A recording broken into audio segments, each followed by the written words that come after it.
ഈ പരിപാടിയുടെ അധ്യക്ഷം വഹിക്കുന്നത് നമുക്കറിയാം,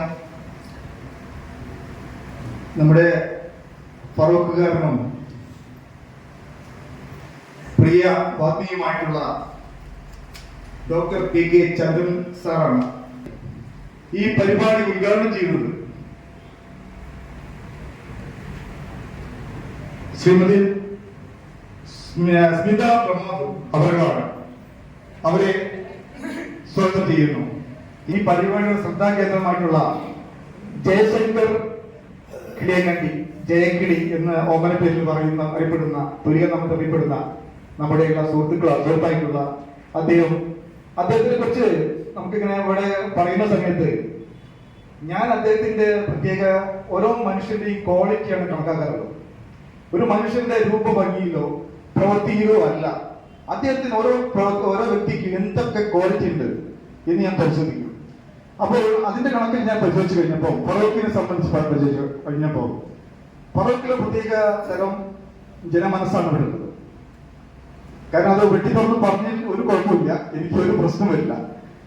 കാരണം നമുക്ക് എപ്പോഴും വേണ്ടത് എന്താണെന്ന് അറിയുമോ, ഒരു വ്യക്തി വളരുന്ന സമയത്ത് സപ്പോർട്ട് ചെയ്യുക എന്നുള്ളതാണ്. അത് പലപ്പോഴും വിമർശനമാകാം, എന്നാൽ അത് സ്വയം വിമർശനം ചെയ്തുകൊണ്ട് അദ്ദേഹത്തെ സപ്പോർട്ട് ചെയ്യുന്നതാണ് സമൂഹത്തിന് നല്ലത്. കാരണം ഒരു സമൂഹത്തിൽ ഒരു വ്യക്തി വളരുന്നത് ആ സമൂഹത്തിന് ഏറ്റവും നല്ലതാണ്, നമുക്കെല്ലാം വരും തലമുറയ്ക്ക്. അങ്ങനെ കണക്കാക്കുമ്പോൾ അദ്ദേഹത്തിന്റെ പ്രൊഫഷൻ ഇപ്പൊ അല്ല. പലപ്പോഴും നമുക്കറിയാം, ഒളിയും എന്താണ് ചുറ്റിക്കായിട്ട് പല വീട്ടിലും നാട്ടിലൊക്കെ ഇങ്ങനെ നടക്കുക, പൊടി പടലത്തിലും വേഷവിധാനത്തിലൊക്കെ വ്യത്യാസമായിരിക്കാം. അത് കാണുമ്പോൾ ചിലപ്പോൾ തോന്നും ഇദ്ദേഹത്തിന് ഒരു എഴുത്തറിയോ, അങ്ങനെ നല്ലൊരു എഴുത്തുകാരൻ നടക്കേണ്ടത് എന്ന് തോന്നിപ്പോകും. പക്ഷെ അദ്ദേഹത്തിന് അടുത്തറിഞ്ഞപ്പോഴാണ് എനിക്ക് മനസ്സിലായത്, മനസ്സിലാക്കി എടുത്തോളാം, അദ്ദേഹത്തിന് നമ്മൾ വിചാരിച്ച പോലെയല്ല. അദ്ദേഹത്തിന് നിരവധി കഴിവുകളുണ്ട് എന്ന് ഞാൻ അറിഞ്ഞിട്ടുണ്ട് എന്ന് ഞാൻ മനസ്സിലാക്കി, അടുത്തറിഞ്ഞിട്ടുണ്ട്. അതുകൊണ്ട് എനിക്ക് അതിയായ അദ്ദേഹത്തിനോട് പ്രത്യേക ഒരു താല്പര്യവും ഒരു ബഹുമാനവും ഞാൻ കാണിക്കുന്നുണ്ട് എന്ന് വസ്തുത വേറെ തന്നെ. അതുകൊണ്ട് അദ്ദേഹത്തെ കുറിച്ചുള്ള ചെറിയ വിവരണം നിങ്ങൾക്കറിയാം, പക്ഷെ ഞാൻ ഒന്നും പറയാൻ വായിക്കണം. പ്രസിദ്ധീകരണങ്ങൾ: കവിത കുഞ്ഞു കണ്ണാടി തിമിരം, കഥാസമാഹാരം മണൽശില്പം, നോവൽ ബോൺസായികളുടെ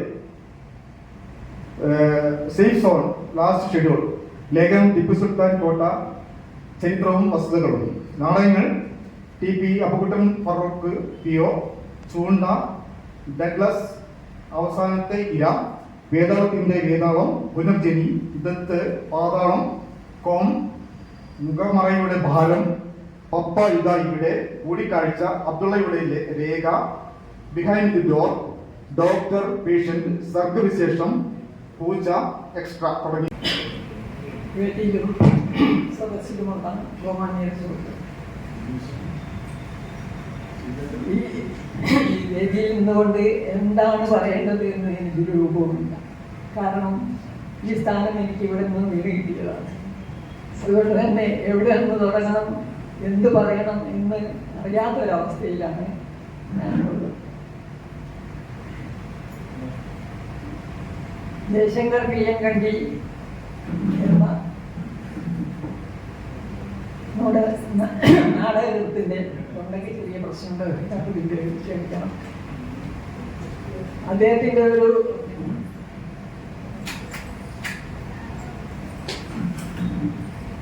പുസ്തക പ്രകാശനമല്ല, ഒരു പുസ്തകത്തിന്റെ കവർ പ്രകാശനം ഉണ്ട്. അതിന് സംബന്ധിക്കണമെന്ന് പറഞ്ഞാണ് എന്നെ ക്ഷണിച്ചിട്ടുള്ളത്. പക്ഷെ ഇവിടെ വന്നപ്പോഴാണ് ഞാൻ അധ്യക്ഷനാകുന്നത്. അതുകൊണ്ട് തന്നെ ഏത് രീതിയിൽ എങ്ങനെയാണ് സംസാരിക്കേണ്ടത്, എന്താണ് പറയേണ്ടത് എന്നുള്ള ഒരു രൂപവും കിട്ടിയിട്ടില്ല. എങ്കിലും ഇപ്പോൾ ജയശങ്കറിനെ കുറിച്ച് സ്വാഗത പ്രാസംഗികൻ പല കാര്യങ്ങളും പറഞ്ഞു. അതെല്ലാം എനിക്ക് പുതിയ പുതിയ കാര്യങ്ങൾ. അപ്പോഴാണ് ഒരു ദിവസം അദ്ദേഹം എന്നോട് പറഞ്ഞു, എൻ്റെ ഒരു പുസ്തകമുണ്ട്, അതൊന്ന് വായിച്ച് അഭിപ്രായം പറയണം. അപ്പോൾ സ്വാഭാവികമായിട്ടും നമ്മളൊരു നാടക പുസ്തകമായിരിക്കും എന്ന് വിചാരിച്ച് ഞാൻ അത് വാങ്ങി കയ്യിൽ വെട്ടിയില്ല, വീട്ടിൽ കൊണ്ടുപോയി. അങ്ങനെ വീട്ടിൽ കൊണ്ടുപോയി അത് തുറന്ന് വായിക്കാൻ തുടങ്ങിയപ്പോഴാണ് ഇത് നോവലാണെന്ന് മനസ്സിലാവുന്നത്. അത് കണ്ടപ്പോൾ സ്വാഭാവികമായ ഒരു നാടകത്തിൽ നോവലിലേക്ക് ആദ്യമായി കടത്തുമ്പോൾ അത് എത്രമാത്രം നന്നായിരിക്കും എന്നുള്ള ഒരു ധാരണ നമുക്കുണ്ടാവും. ആ രീതിയിൽ ഞാനത് വായിക്കാൻ തുടങ്ങി. പക്ഷേ കുറച്ച് പേജുകൾ വായിച്ചപ്പോൾ എനിക്ക് തോന്നി ഇത് വളരെ മികച്ച ഒരു കൃതിയുടെ പ്രാരംഭമാണ്. അപ്പോൾ അദ്ദേഹം ഒരു നാടകം എന്ന് പറയുമ്പോൾ അദ്ദേഹം നാടകകൃത്താണ്, സംവിധായകനാണ്, ഇങ്ങനെ നാടകത്തിൻ്റെ എല്ലാ ഭാഗങ്ങളും ചെയ്യുന്ന ഒരു വ്യക്തിയാണ്. പക്ഷെ അങ്ങനെയുള്ള ഒരാൾ ഒരു നോവൽ എഴുതുമ്പോൾ സ്വാഭാവികമായും അത് നോവലാവണമെന്നില്ല എന്നുള്ള ധാരണയിലാണ് ഞാൻ തുടങ്ങിയത്. അതുകൊണ്ട് പക്ഷേ അത് വായിച്ചു തുടങ്ങിയപ്പോൾ എനിക്ക് ഒരു അത്ഭുതമാണ് തോന്നിയത്. അത്ര മികച്ച ഒരു കൃതി എന്ന് തന്നെ പറയണം. ബോൺസായികളുടെ എന്നായിരുന്നു അദ്ദേഹത്തിൻ്റെ ആ ടൈറ്റിൽ തന്നെ ഒരു പ്രത്യേകതയുള്ളൂ, ബോൺസായികളുടെ നോട്ട്, അങ്ങനെയാണ്. അപ്പോൾ അത് വായിച്ചപ്പോൾ ആണ് അദ്ദേഹം വെറും ഒരു നാടകത്തല്ല, ഒരു നോവലിസ്റ്റ് ആവാനുള്ള എല്ലാ സാധ്യതകളുമുള്ള ഒരു വ്യക്തിയാണ് എന്ന് ഞാൻ മനസ്സിലാക്കുന്നത്. അപ്പോൾ അടുത്തതായി കവർ പ്രകാശനം ഇവിടെ